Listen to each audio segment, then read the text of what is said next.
Small group of Ford executives to this remote test track in rural Connecticut. It was here, at the nonprofit Consumer Reports, Mullally and his team got a blunt assessment of Ford's quality. And blunt it was.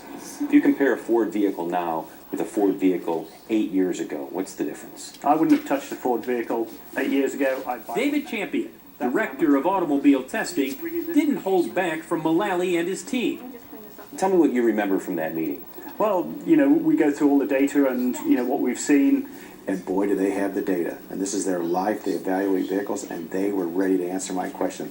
And within a couple of questions, the Ford team that I had there kind of interrupted them and started to explain to them why the Ford vehicles were the way they were. And Alan said, no, we're here to listen. We're here to learn. Let's write down everything that everybody says, because we're going to seek to understand before we seek to be understood. It's not something I'd seen before, and it really showed that he was in charge, that we are going to change things at Ford. We are going to do things differently. What followed were brutal, high-level meetings Mullally ran in a command center one floor below his office. This is the Thunderbird room. This is where the leadership team of the Ford Motor Company manages the company worldwide. What goes on here is secret, but Mullally agreed to show us the room and discuss a moment that would become a turning point in Ford's comeback. And the purpose is that within 2.5 hours, we have reviewed the entire operations, worldwide, sales, marketing, product development. Right down the hallway. This is the tourist room. Yes. Updates from the meetings are posted in the tourist conference room on color-coded wall charts. Welcome to the business plan review room. Red signals a problem.